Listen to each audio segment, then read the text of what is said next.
Alright, so a couple of you probably remember that a couple of months ago, I did a kind of advertisement with Starforged sabers. No, you know what? That's not accurate. It's a little bit more accurate to say that we were both at the same Comic-Con together, and I ended up buying a lightsaber from them. And I liked that lightsaber, so I bought a better lightsaber from them. And then they ended up giving me another lightsaber, which means that I had to transport 3 separate lightsabers from New Jersey to Washington State with no prior planning, and I was so happy about it. Well, they were kind enough to send me yet another lightsaber. They said that this time I didn't have to pack it. And I feel like showing it off. I feel like showing you guys. Let me present to you the Warped Shadow Saber. This big son of a gun is based off of Quinlan Voss's lightsaber, and it is exclusive to Starforged Saber. The handle is as big as my forearm. This is insanely big. There is only 29 in stock by the time they sent this to me, and they were kind enough to give me some custom sounds for mine. What sort of custom sounds? Well, let me show you.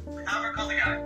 The startup noises Alfred called the guy. Come on. All right, I've hit a couple of the lights so you guys can get the proper feel for how bright this damn thing is. All right, you ready? You ready? Let's check this out. I have it to my favorite setting. This thing has so many settings to actually like customize what the start and sounds are like. But check this out.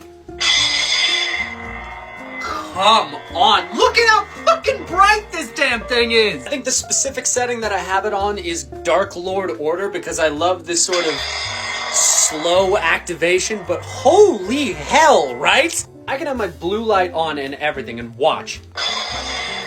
This thing's still brighter than both of them. This thing is fully battle ready. It has a crap ton of noises. And hey, do you want to see something really cool? The turn-off sound is from under the red hood. Come on! Now, this one's fully decked out for me, but if you want to stop over by Starforged Sabers, that's Starforged Sabers, they supposedly have only about 29 of these left. If you use code Panda Sabers on an order over $100, then they will give you 10% off the entire order. And hey, if you don't want the Warp Shadow, that's fine. They also have a custom saber specially for me called the Panda. That one is fully decked out in black and gold, and it's so cool! So if any of this has struck your fancy, if any of this is interesting to you, hop over to Starforged Sabers, use code PandaSabers at checkout. I can guarantee you their quality is amazing. By evidenced by the fact that I now have, I think, 4 of their lightsabers. Thank you again to Starforged Sabers for the lightsaber. And I will see you guys in the next one. Alright, I just got back from a local store that I have in my home state, which I should really do an advertisement for now that I think about it. Anyway, they're a vintage toy store called Bobacon. And for those of you who don't know, one of the things I like to collect is Robin action figures. Mostly because there barely are any good ones. Well, today, Scarlett was gonna go with her friend to Bobacon, and I was gonna be good. I wasn't gonna spend any money. I was gonna say, you just go ahead, don't worry about it. However, then she decided to send me a couple of photos, and yeah, turns out that they got a pretty good stock of Robin figurines in, this isn't all of them. These are just the ones that I bought because I don't want to go broke and have the explanation be that I was just buying Robin figures. I don't even have a bookshelf. Where the fuck am I gonna put these? Anyway, all those figures actually ended up being a great segue into what I wanted to talk about today. You see, the other day I was flipping through TikTok and one of the slideshows came up. And I think it was from the Jason Todd webcomic that Webtoon has. Turns out in that comic, specifically in that comic, not in the main DC universe, don't get what I'm about to say next misconstrued. In that comic, they canonized the vote to kill Jason Todd, but they changed the context to be that it was a vote that Gotham News did on the new Robin's approval rating. And in a big screaming argument between Jason and Bruce pulls up this poll from the news and is using it as evidence that the people, very obviously lampshading the fact that the people means the readers, don't like him. And here's my controversial opinion. I'm not opposed to canonizing the poll. However, I think if you're going to introduce it into the universe, I think that there's a much better way to do this. Not only tying it more back into its original purpose, but also without kind of betraying Jason Todd's character. Because, like, if you actually read Detective Comics, Jason Todd was a fine Robin. He only, like, acted out, like, once or twice, ever. People didn't like Jason Todd because Jason Todd wasn't Dick Grayson. He was the first backup Robin. People didn't like Jason Todd as Robin for the same reason that people initially didn't like Wally West as the Flash, or John Kent as Superman. It's because he's new and slightly different and not the norm. All things that the Gotham people wouldn't fucking know! But listen, there's a way easier solution to this that keeps the fucking poll in the story and makes it canon, but also ties it back to its original purpose and portrays Jason Todd as a good kid. And how do you do that? I am just now realizing that I am almost out of time. So I'm actually going to post a part 2 on how you would do that. So I'll see you guys when I post that, but I think I'm pretty sure that I'm onto something here. Also ties it back to its original purpose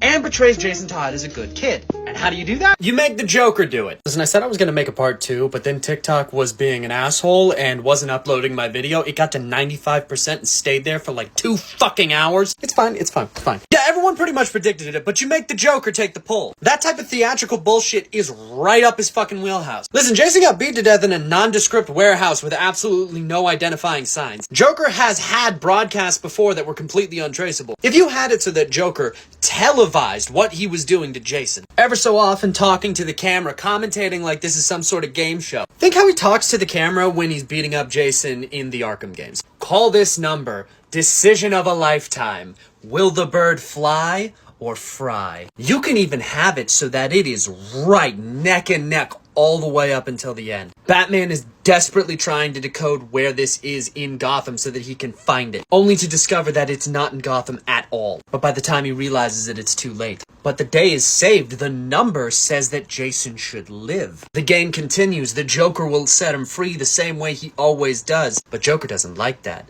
That's not a punchline. So Joker rigs it. He says he'll start paying people to call the number. And by the very end, it is at 51% to kill the Robin. Do you have any idea how much complexity that would add to the end of that story? Now, Joker can say it wasn't even his decision. Your precious city killed your son. I would have set him free. Is he lying? Of course he is, but that's not the fucking point. Batman's angry. Somebody said yes. 51% of Gotham said yes. Who said yes? So now you have a very angry Batman hunting down as many people as he can who voted for the death of a child. Now when Jason comes back, there's even more fuel for him to be fucking livid at Bruce. How many people asked for my death? How many people are still walking around that are directly responsible for me being taken away from you? Not only are you to blame, but your precious city is so corrupt that they would offer a paycheck to kill a kid,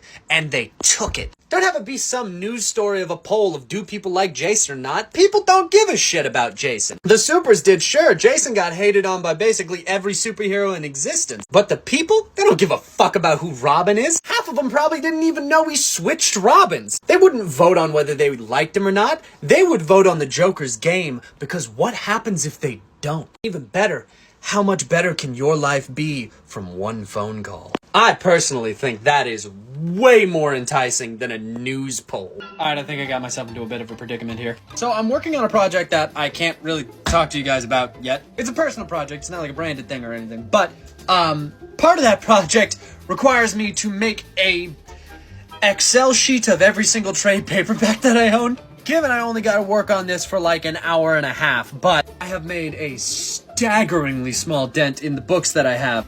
This is how many that I have logged, and this is how many I have to get through. Oh, don't forget these guys over here. Good fucking God, what have I gotten myself into? I'm breaking it down by the title, the characters in it, the publisher, the writer, the artist, and if I've read it before, if I made a video on it, or if it was a buy that I made, or something that a fan bought for me. I'm also realizing that maybe including like the letterer, colorer, and inker of the book isn't as important for what I'm actually going to be using this for. So hey, I just saved myself, I don't know, a minute per book. Wish me luck. This is gonna suck. Alright, I've talked about it a bit in the past. I might have even made a defense or two about it in the past. But I'm going to make a fully dedicated video today for one of my biggest hot takes in comics history. If you decide to unfollow, I will understand. However, you will have lost my respect. Okay, are we ready? Are we good? Are you prepared? Don't think less of me for what I'm about to say, but if you do, I get it. This costume is amazing. The Red Robin suit is awesome. And not only that, Tim Drake wearing it is not only the perfect encapsulation of his character, but the perfect endpoint of his own superhero identity. I do not think that Red Wing is a good idea. I do not think that giving him a cape and putting him in the New 52 Nightwing outfit is a better alternative. And god damn it, no, the disco fucking cape is a bad option! Is the name Red Robin a little rough around the edges? Yes, but Tim Drake has never wanted to be Batman, however he acts exactly like Batman wants to. The end point of Tim Drake is essentially becoming a more lighthearted Batman. That is why in Battle for the Cowl, he wears the old school blue and gray outfit of Batman when he dons the cowl. However, Tim Drake has also stated multiple times that he never wants to be Batman. He wants to be Robin. He chose to be Robin, and that is where he wants to stay. He has never had aspirations to be anything other than the best Robin he can be. So letting him be an adult Robin works for his character. And on top of that, letting the outfit reflect the fact that he is still elevating himself to a Batman-like role while still holding on to the Robin identity is a great way to use that costume. Does he look like Dr. Midnight? Yeah, he fucking does. But as heretical as it might sound, what does that fucking matter? There are two people that call themselves the Flash that both wear skin-tight red outfits with gold boots, gold accents, and gold wings on their head. And the only distinguishing factor between the two is that one is a shiny red and has white eyes. And that is less of a fucking problem. Comics characters can look like each other and still be distinguishable. And this might be my biggest hot take of the day.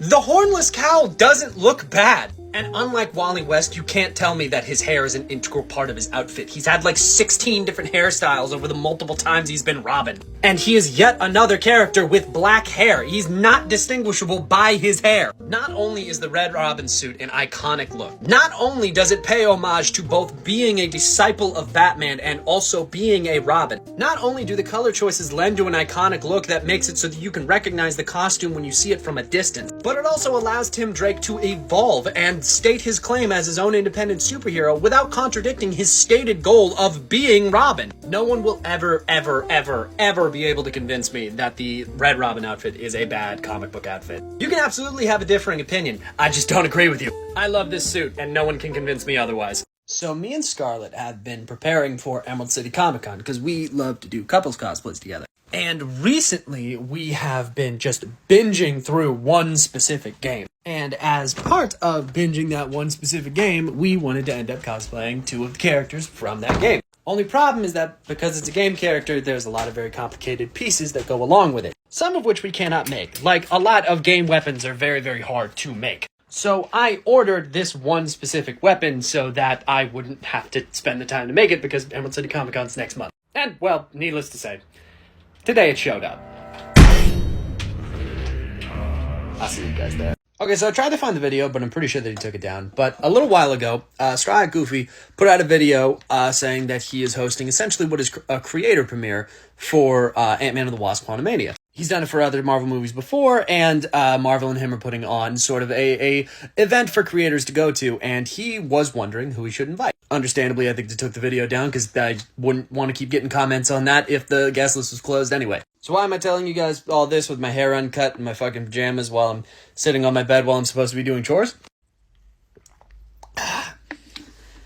I just wanted to ask what you guys think I should wear. I'm going to California next week to see a movie with a bunch of creators. Holy shit. Is it like a full-scale movie premiere? I don't think so. But we're getting closer. We're like one step away. I really gotta start reviewing movies more if I'm gonna get to those red carpet premieres that I talked about. Anyway, I just wanted to let you guys know because I wanted to like vent to somebody. So, Alright, it is Valentine's Day, and I have been running around all day getting prepared to go to Straw Hat Goofy's Ant-Man and the Wasp Quantumania premiere tomorrow in California, so I'm preparing for a flight. I'm getting my hair cut and getting my beard trimmed. And the entire time I am trying to rush through everything because it is, again, Valentine's Day. It's my first Valentine's Day with the love of my life. So I am desperately trying to get done with everything so that I can get back inside to her and we can spend the rest of the night together. So if it feels like things are moving fast, they are! Welcome back to Regrettable Superhero of the Week, the weekly, not weekly show where I pick one character at random out of the League of Regrettable Superheroes and then I run them the fuck down. Who are we getting today? Don't be someone we've got before. Don't be someone we got before. Don't be someone we got before. Come on, come on. New Guardian NFL Super Pro. What the fuck is NFL Super Pro? I feel like I saw this guy in a Atop the Fourth Wall or a Comic Tropes video before. Well, I don't know what I was expecting. Is that the Foot Clan? Or is that Snake Eye? Why is the NFL fighting Snake Eyes? Why is Spider-Man here? Also, judging by this thing in the background, I'm assuming we're outside of a stadium. Why is this dude pummeling through people outside of a stadium? If he's an NFL Super Pro, shouldn't he be like inside the stadium? Why is his thumbnail picture photo real? I don't like that. This dude's another ad. This guy's an ad. NFL Super Pro, also known as Phil Grayfield, was created by Fabian Nicieza and Jose Delbo in NFL Super Pro Super Bowl Special #1 in Marvel Comics of September 1991. NFL Super Pro Super Bowl Special. Say that 5 times fast, fuck it up, and then try and edit it out of the fucking video later. Old Phil here was created out of a collaboration with NFL and Marvel Comics to try and push the popularity of American football to comic book nerds?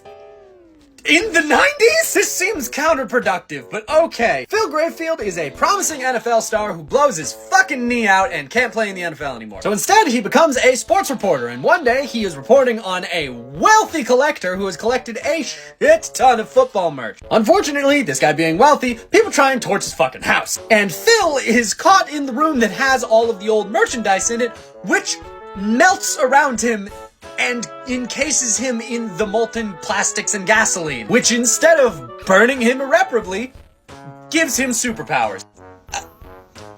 This is my one time, kids, don't try this at home. He dubs himself the Super Pro and then goes out to try and take out football-themed supervillains. Because apparently that's a big thing in New York.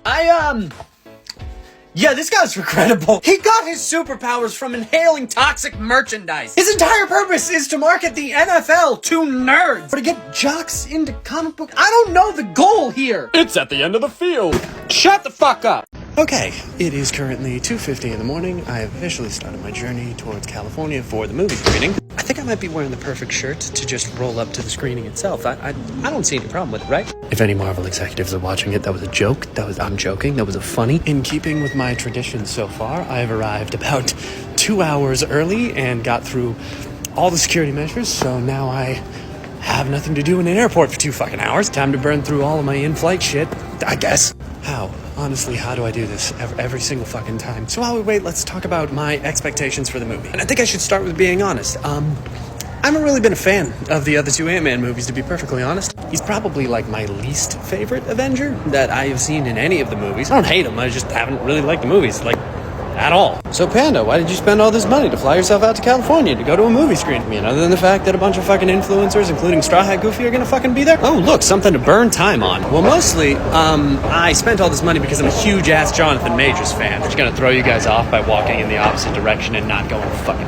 anywhere. I've basically watched every Jonathan Majors movie that I can get my hands on. I think he's one of the best actors I've ever seen in my entire life. And seeing the fucking behemoth of a man who is going to fight fucking Creed to take on Scott Lang, of all people, seems cool as shit. Also, I'm kind of just going to see my favorite actor beat the shit out of my least favorite Avenger. I found the coolest background ever while I was just walking around, so I'm gonna walk forever on this infinite fucking escalator. Just get my steps in for the day while I have this awesome background. I just listened back and realized how loud I have to talk to be heard over all the fucking background noise in here. It seems quiet while I'm here because there's like no one fucking here. But apparently my microphone disagrees. I knew I should have packed that fucking Bluetooth mic. But like honest expectations for the movie, just starting out, Jonathan Majors is gonna be awesome. That's kind of just a given.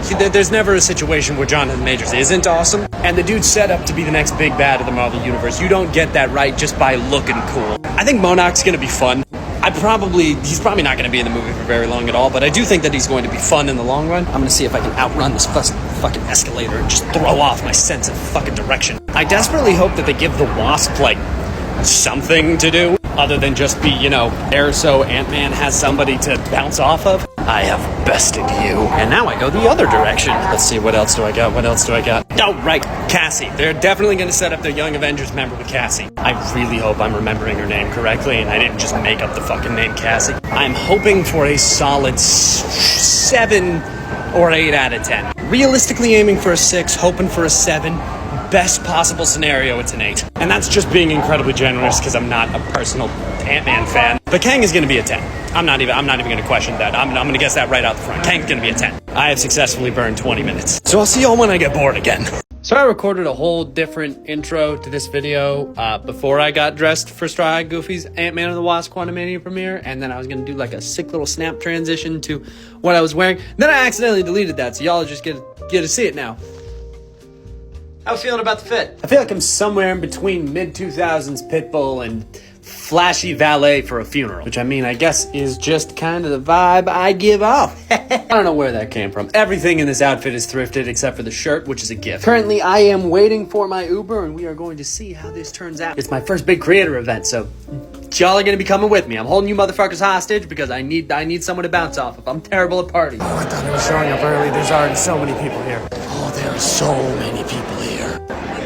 Oh, shit. I was not ready. Holy shit, check that out. So far, I only know one person here. I am terrified. I've been here for like 10 minutes.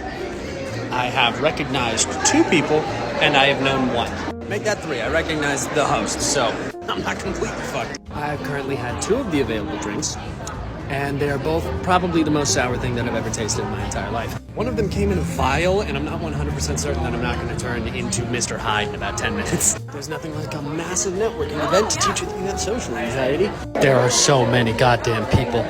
There are people down there who just bought a screening to a regular viewing of this movie, not knowing that the entire top half of the theater is influencers. I'm an influencer. I'm so sorry. Yes, you are.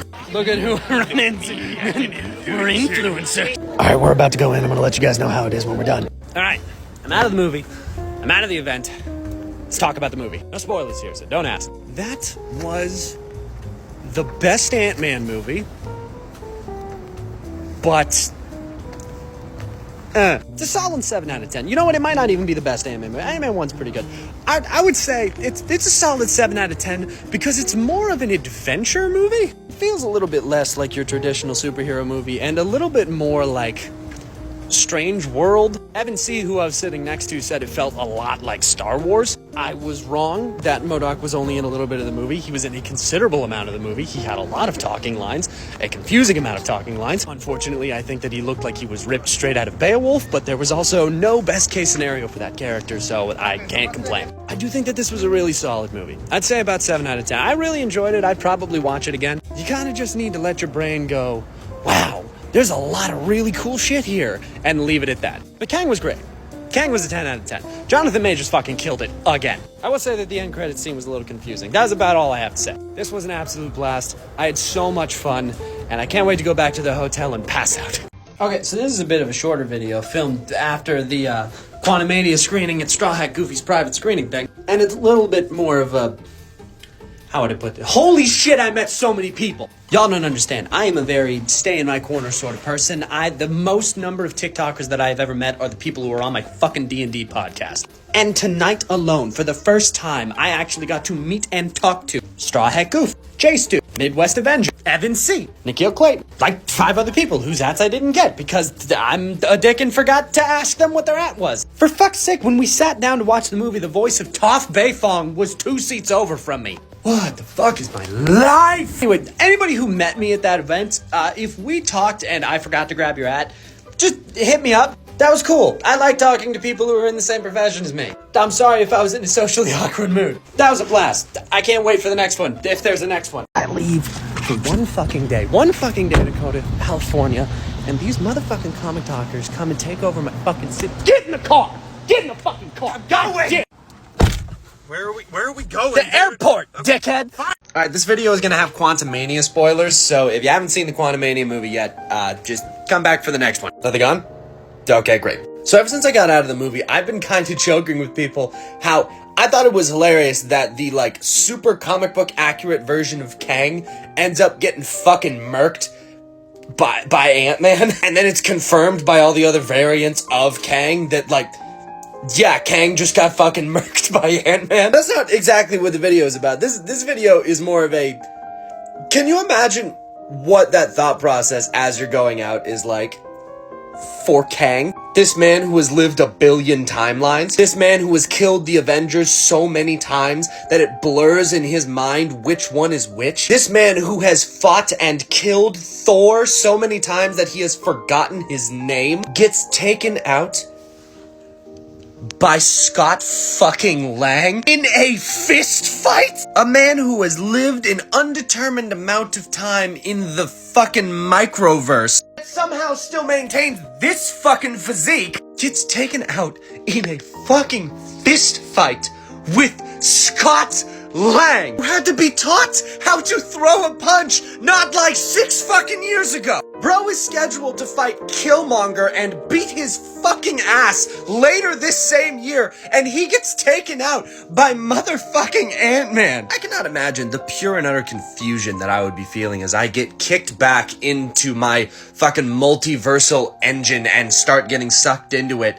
when I'm thinking about all of the millions and millions of Avengers that I have vanquished and how I am getting my ass beat by some dude I've never fucking heard of who literally can talk to ants and get big, and he's not even big right now. I can imagine basically every other variant of Kang is probably sitting around in that big-ass Coliseum going like, so did you hear about the exile? Yeah, fucking Ant-Man. What? No, not the one with the hammer. The one that like gets big and talk to ants. No, he wasn't big at the time. He just fucking beat his ass, apparently. So, I finally started that thing that, everybody has been asking me to watch since I basically started TikTok. I'm the majority of, 3 seasons in, and, my favorite's Todoroki. Welcome back to Regrettable Superhero of the Week, the weekly not weekly show where I pick one character at random out of the League of Regrettable Superheroes and then I run them the fuck down. I hope to God we get someone good today. Please God be someone we haven't seen before. I'm begging you, please. Hollow Man! Hello Man? If this dude is just a walking hologram, I swear to God.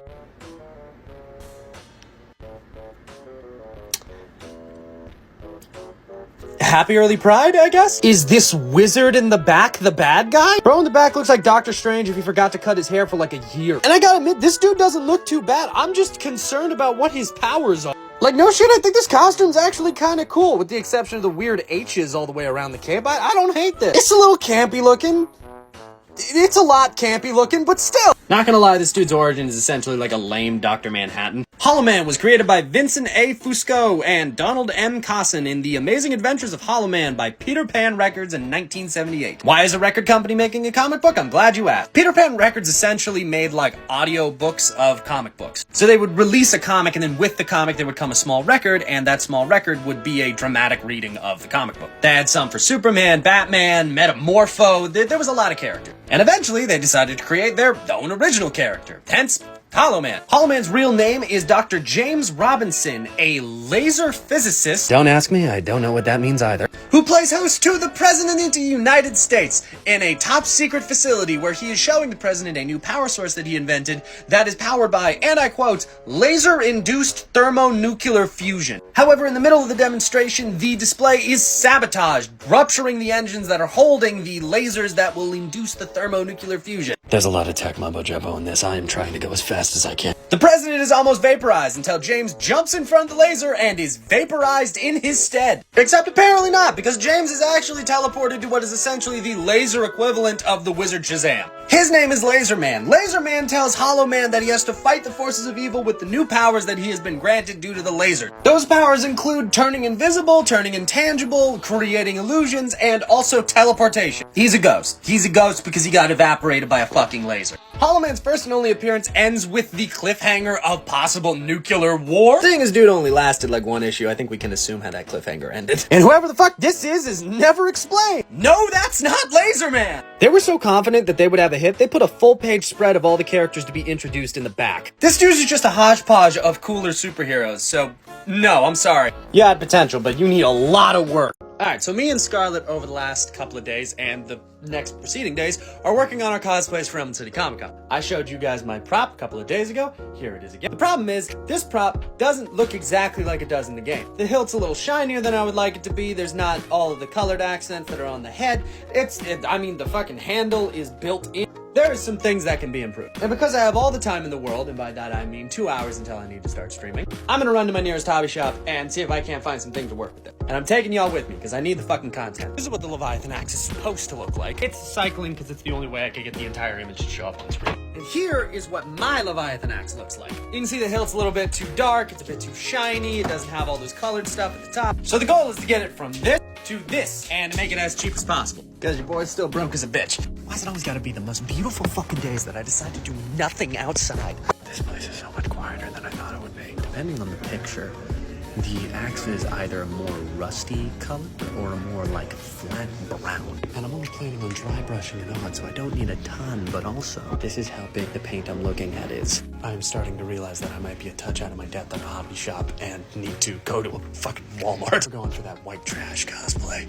Y'all thought I was fucking joking. If all else fails, there's a Michael's next door, so I can be slightly less white trash about my cosplay. Talk to some kindly grandma working behind the stand and just be like, oh yeah, this is for my Leviathan axe. So y'all might not never notice this, but all those characters in those games have like 1,000 fucking belts on. They follow the anime rule of cool. The more belts that you have, the cooler and more badass you are. All of this to say, I found $6 belts here, so I'm just gonna use those instead. At the end of the day, it's another thing that I don't have to fucking do, so there we go. You see, that's a little bit more like what I was looking for. A little bit of an art trick for you. If you're trying to lighten a color, but you don't want to remove any saturation, add bright yellow. Yellow is actually a lightener that maintains the saturation of whatever color that you're using. Like, I want to use burnt umber for the hilt of the axe, but the problem is that burnt umber is a little bit too dark, so I'm going to add yellow to it so that it maintains sort of the color of burnt umber while still making it a little brighter than the fucking dark that it is. There's always when you don't grab a basket that you apparently fucking need one.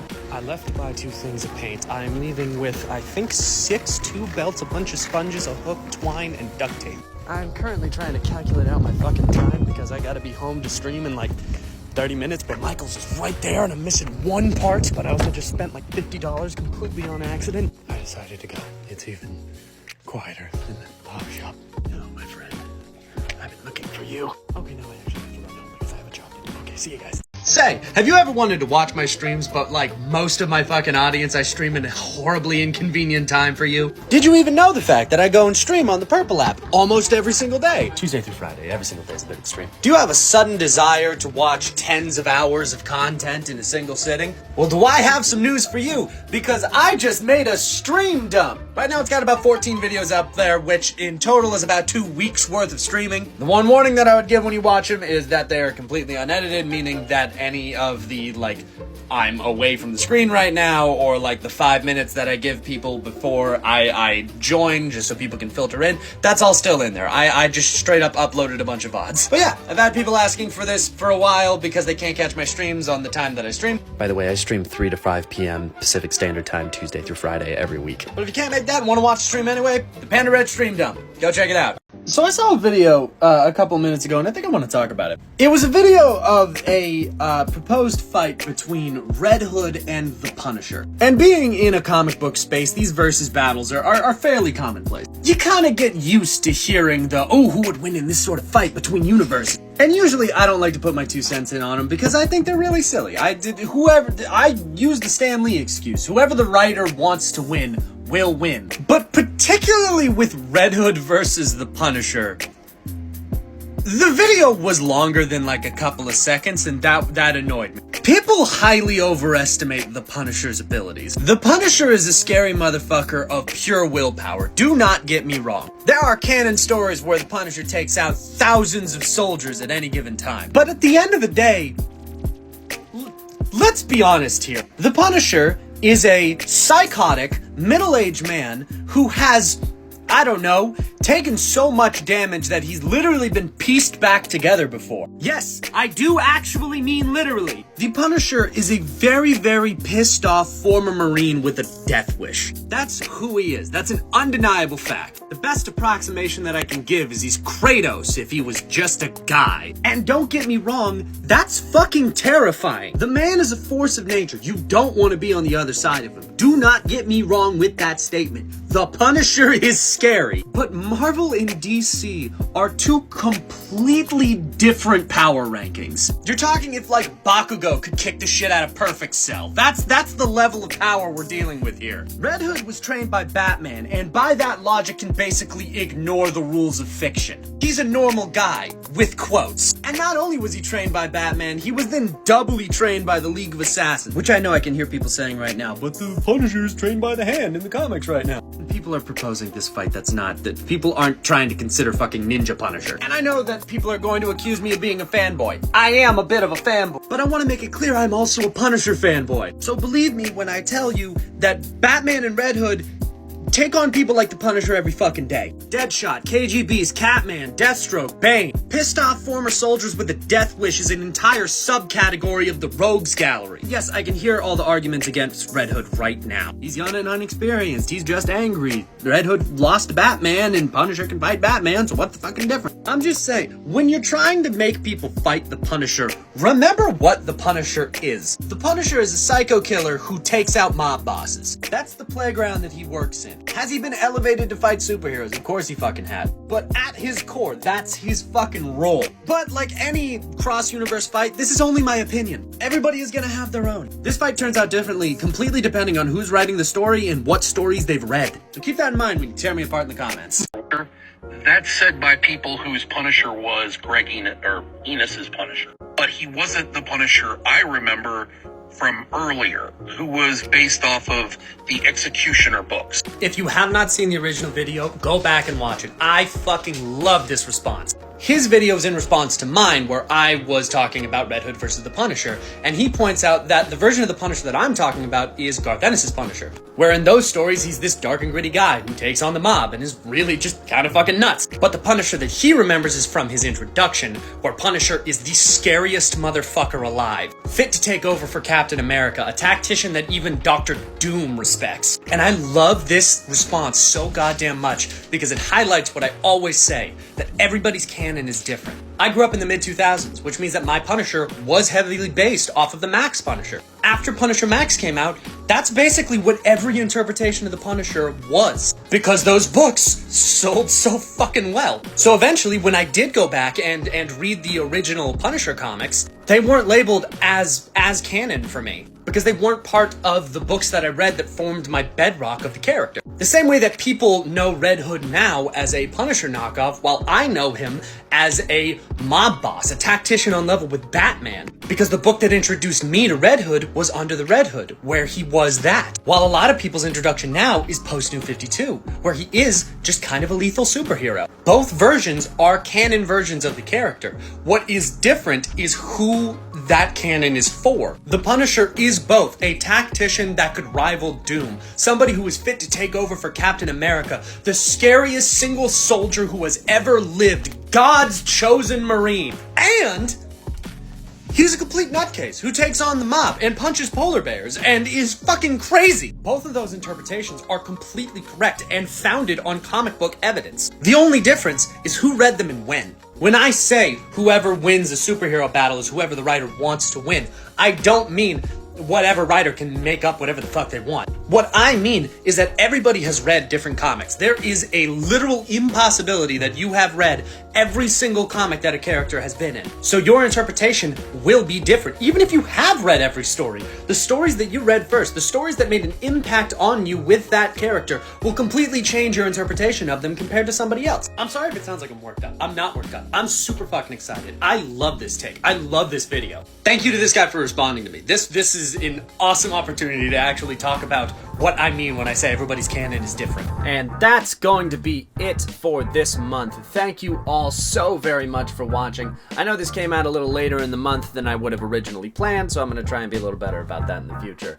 I want to take a moment to thank all of my lovely patrons over on Patreon: Amanda Barnstead, Andrew Lanowitz, Anna Liza B, Background Joshua, Bill Bro, Brandon Laney, Carol Cowett, Danny Walker, Dark Nimbus, Diandra, Dee Dee, Dragon Fang, Fuck Me Ray Bradbury, Fireball Sensei, Gas Boss Gatelight Girl Keep, Jacob Safel, Jeffrey Aviles, Jenny Chanti, Kai Demon AXB, Cat Q, Katie Hawkins, Lil Fireball, Magu, Nixie Shimo, Pandora A, Pinchy Mugray, Raymond Villasana, Righteous Duke, Ricky Tiki Davi, Sandra Wallace, Tangled Web, The Holy Kuroda, T.S. Famder, Ultraviolet, and Wofu Badge 2, as well as all of my other lovely patrons over on Patreon.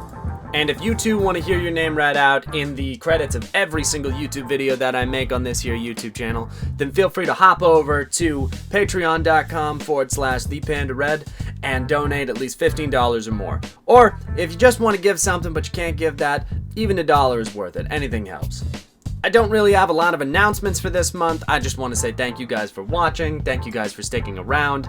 And I can't wait to pump out some more content for you guys in the next coming month. So thank you guys for sticking around. Thank you guys for watching. And I will see you next time.